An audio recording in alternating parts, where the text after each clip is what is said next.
Thank you, Carl. It's always good to be here, and I want to acknowledge my co-editor on that recent book, Mormonism in American Politics, Jana Reese. Is Jana here yet? Jana? Oh, okay, Jana's going to come. Jana is connected with the other conference that is going on at the same time here this morning. I received this invitation several weeks ago about talking about religious liberty. It's all in the news, as you know, so I'm trying to give you my take on this matter, which I expect probably will be a bit unusual from what you might expect, but we'll try anyway.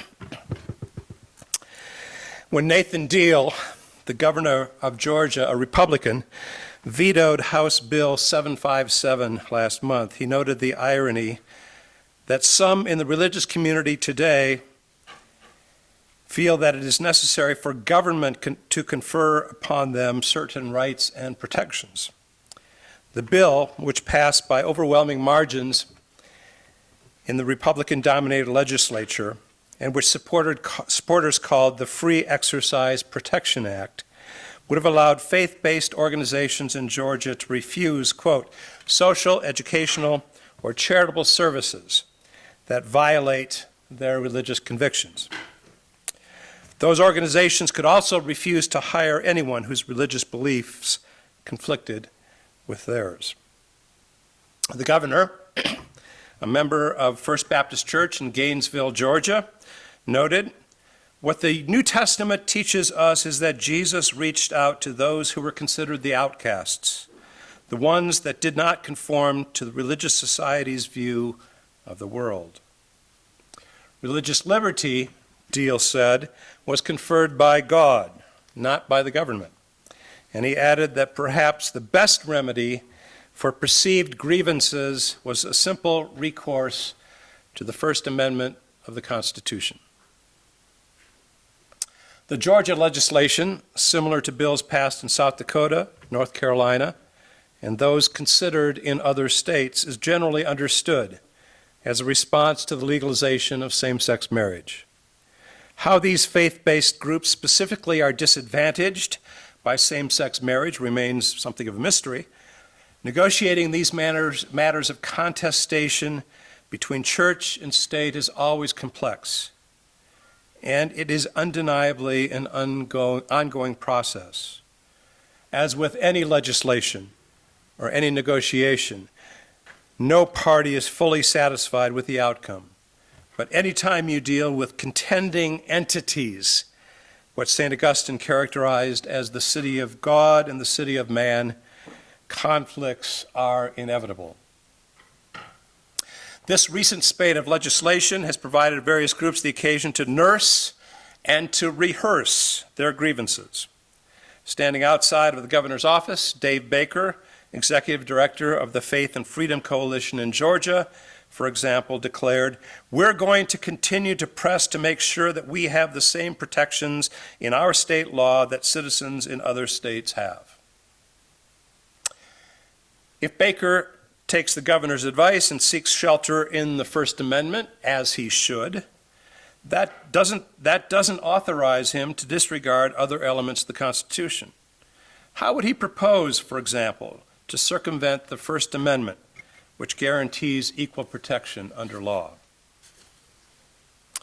Any discussion of religious freedom, however, must proceed in historical context. And without any question, the numbers are staggering. Although we Americans remain a religious people, more so than any other Western nation, the numbers are in decline. According to a 2015 Pew survey, the number of Americans who describe themselves as Christian dropped by nearly 8 percentage points over the previous 7 years. In that same span, those who would be considered religiously unaffiliated, agnostic, atheist, or nothing in particular, increased more than 6%. The Pew survey showed decreases in every major group: evangelical, mainline, Protestant, Roman Catholic, and Mormon. Although roughly 7 in 10 Americans still identify as Christian, the decline in religious affiliation was especially noticeable among the younger generation, those born after 1980. At the same time, American society has changed dramatically. A century ago, women did not have the right to vote, and only recently did we observe the 50th anniversaries of the Civil Rights Act of 1964 and the Voting Rights Act of 1965. As Theodore Parker noted in the 19th century, and as Martin Luther King Jr. repeated at the conclusion of the historic march from Selma to Montgomery, Alabama, the arc of the moral universe is long, but it bends toward justice. Throughout American history, that arc has consistently pointed toward inclusion, far too slowly in many cases, but inexorably. The story of America is that we eventually rise to our better selves, embracing the principles encoded into our charter documents, including the rights of minorities. Addressing the consequences of America's original sin, racism, is an ongoing process, but few would argue that we've made progress over the past 3 centuries, even though, as the news reminds us almost on a daily basis, true equality remains elusive. The disparity in earning power between women and men persists, but the gap has narrowed in recent years. And whereas women a century ago couldn't vote, today a woman is mounting a credible campaign for the presidency. Slow progress, to be sure, sometimes achingly slow, but we Americans eventually rise to our better selves and respond to what Abraham Lincoln called the better angels of our nature. It is in this context that a clear majority of Americans, but by no means all, believe that the guarantee of equal rights, including to the right to marry, should be extended to all Americans, including to those who want to contract same-sex marriages. In contrast to matters of race and gender, the rapidity of shifting sentiments on this question has been breathtaking. According to the Pew Research Center, Americans in 2001 opposed same-sex marriage by a margin of 57% to 35%. By 2015, the numbers had flipped. 55% of Americans supported same-sex marriage, 39% opposed it. The United States Supreme Court's decision last summer in Overtgefell v. Hodges settled the matter. No longer may this liberty be denied, Anthony M. Kennedy wrote in the majority opinion. No union is more profound than marriage, for it embodies the highest ideals of love, fidelity, devotion, sacrifice, and family. In forming a marital union, 2 people become something greater than once they were. Kennedy's decision framed the issue clearly in terms of constitutional rights. The issue before the court here is the legal question whether the Constitution protects the right of same-sex couples to marry, he wrote. The Constitution grants them that right. For opponents, those who style themselves defender of traditional marriage, these recent changes in American society are disheartening.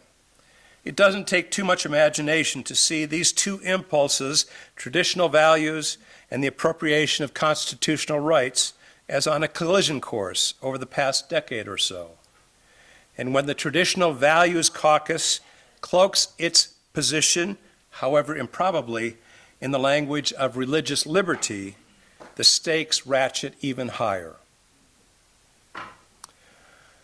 How are we to negotiate this apparent collision between constitutional rights and religious freedom?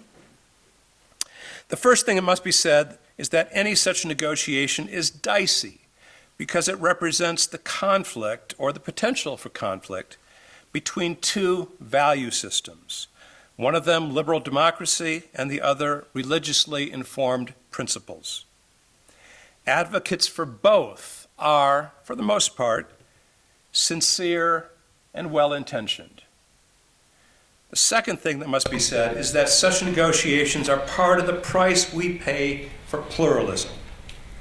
We can pine for a homogeneous society, and some do, but America has never been homogeneous, not even in the 17th century.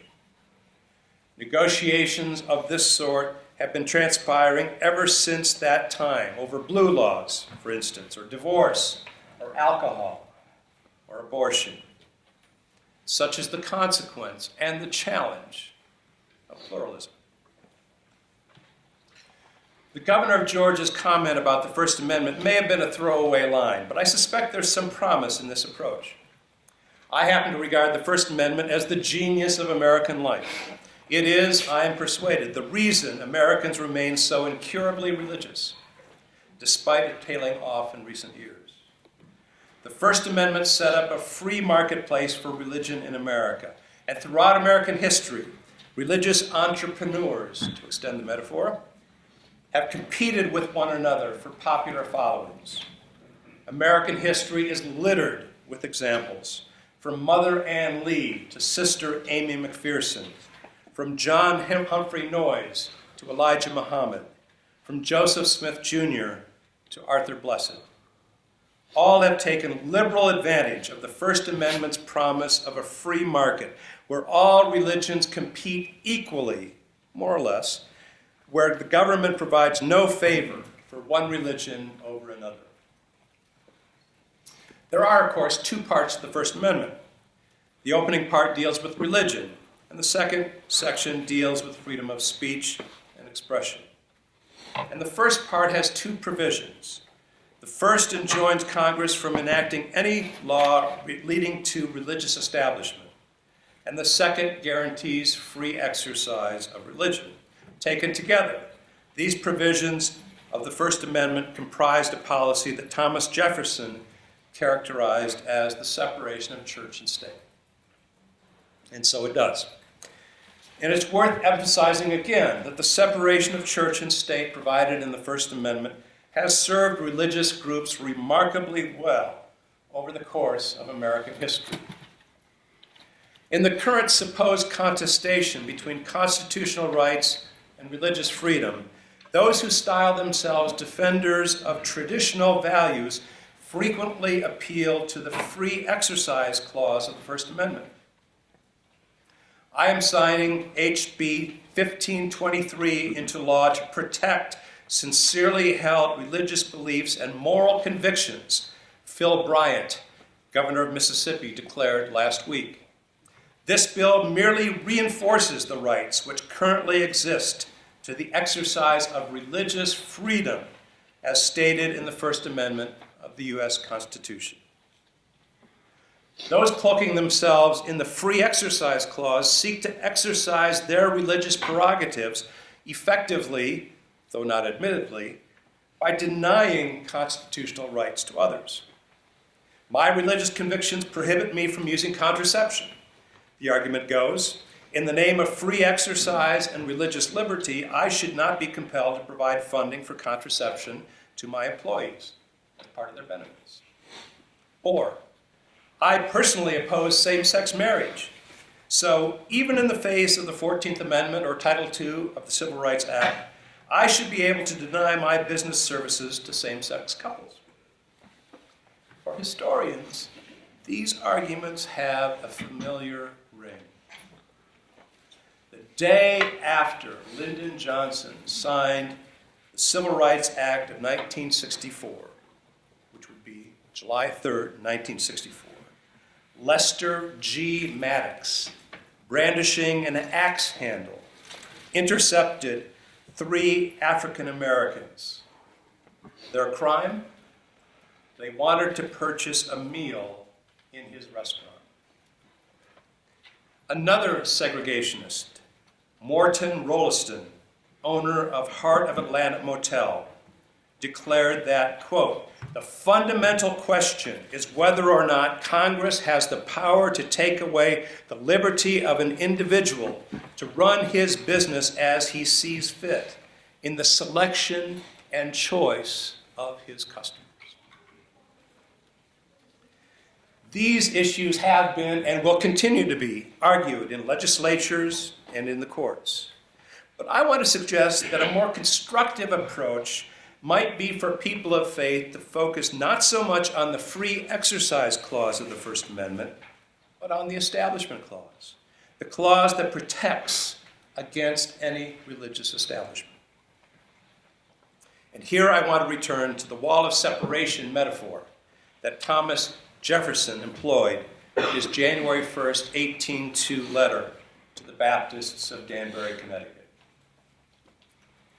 The antecedent for Jefferson's remark was Roger Williams' declaration a century and a half earlier.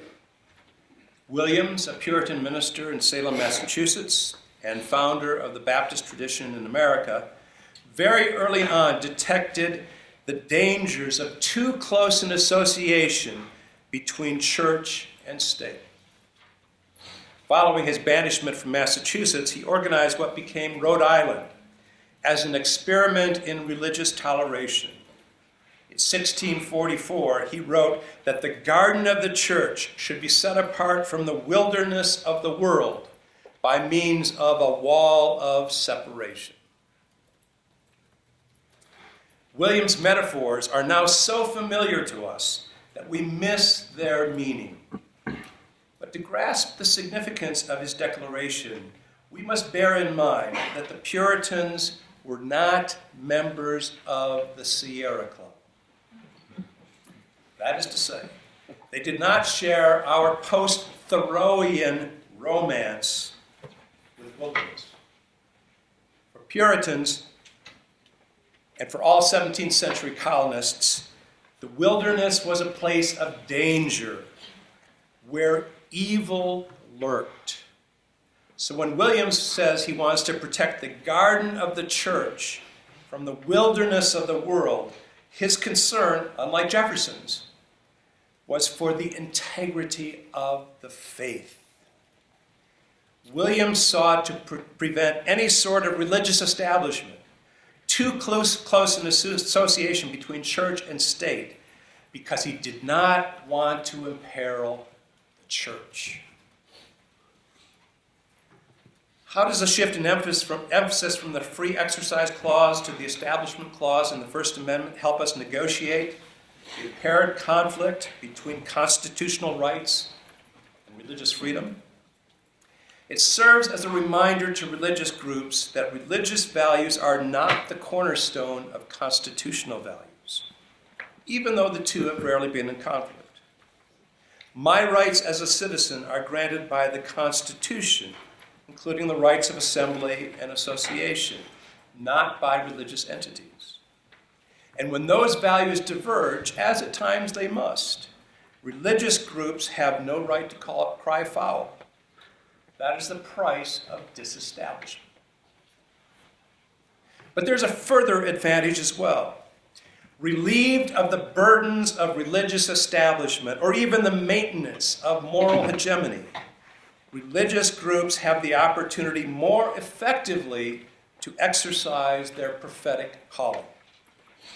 No longer must they function as stewards of the status quo.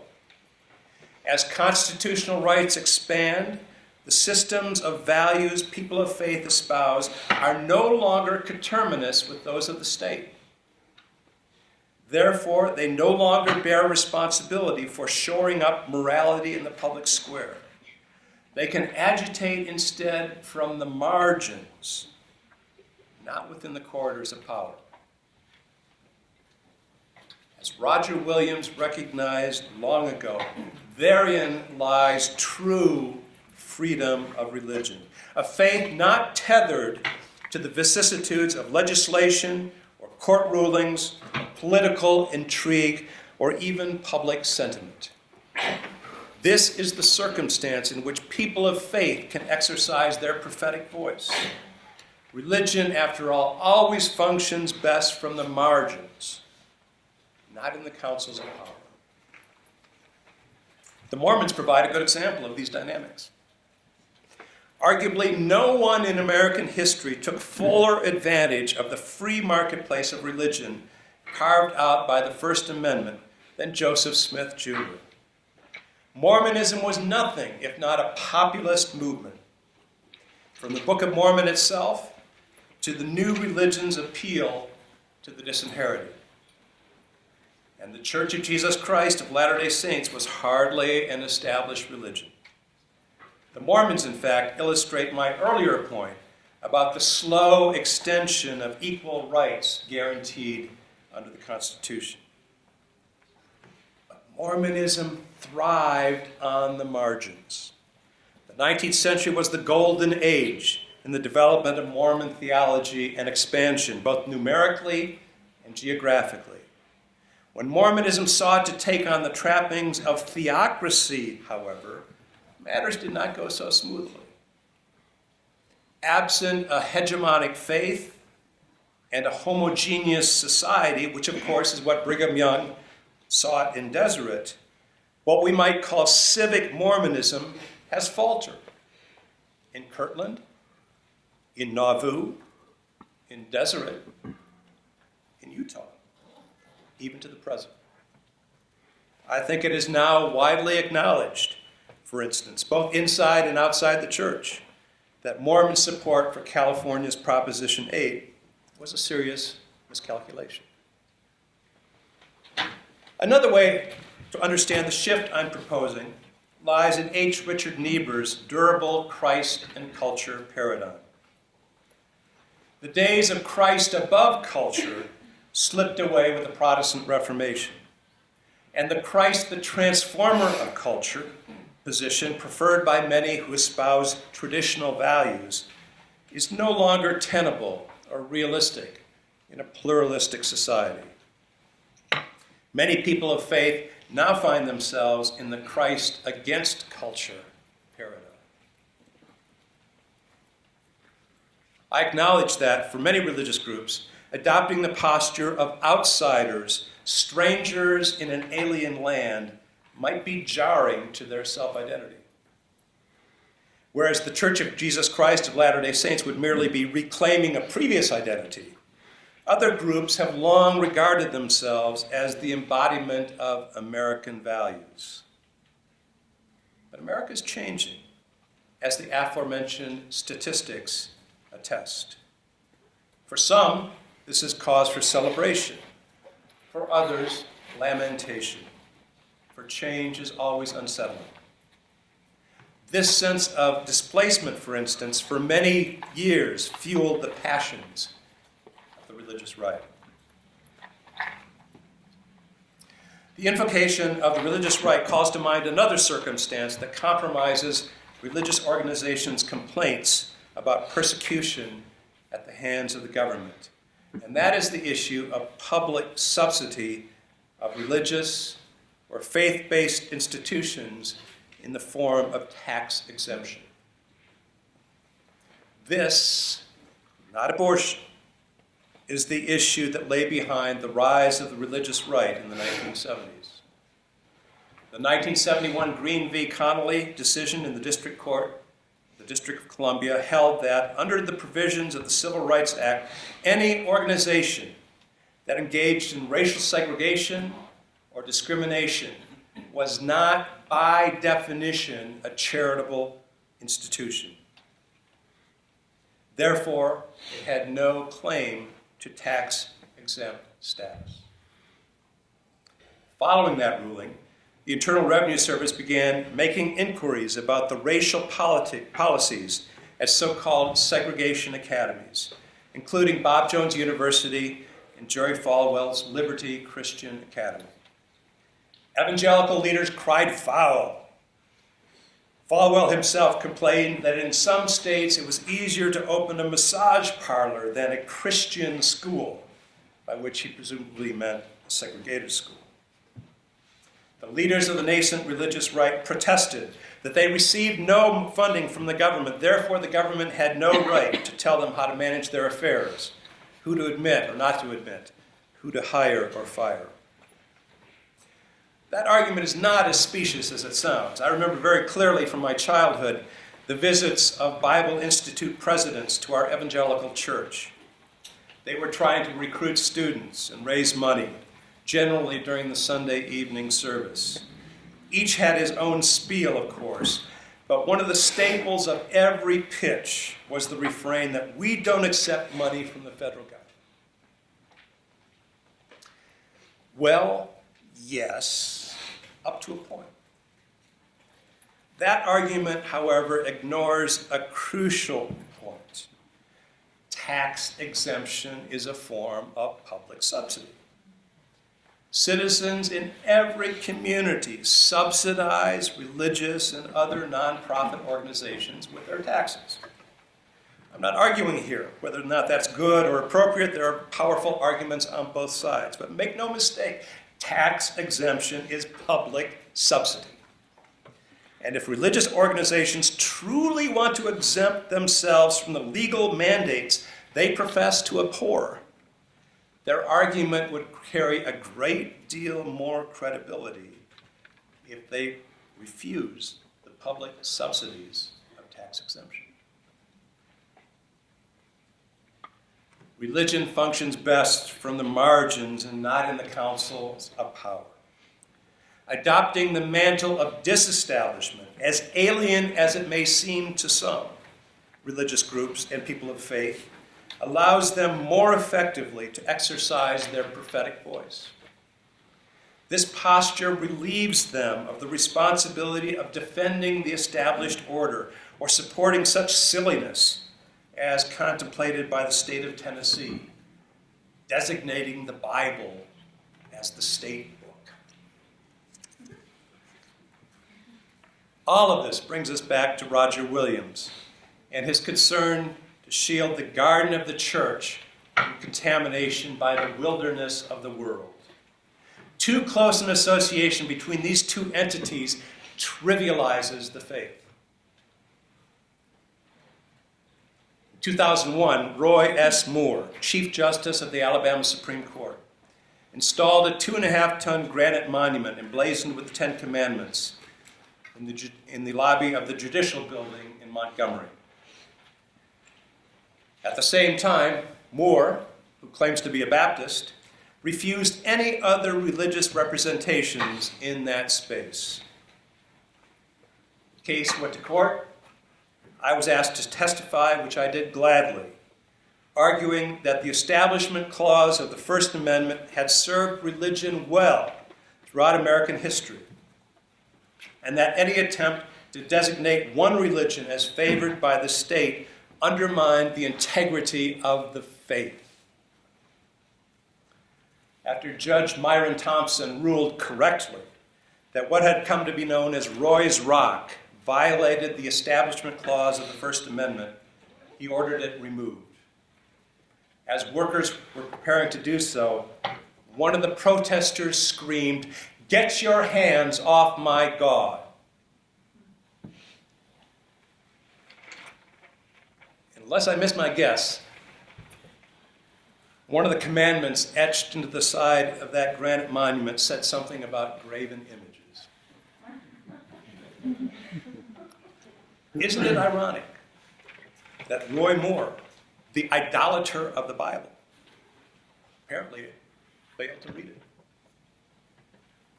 And that was precisely Roger Williams' point about protecting the faith from fetishization, from too close an association with the state.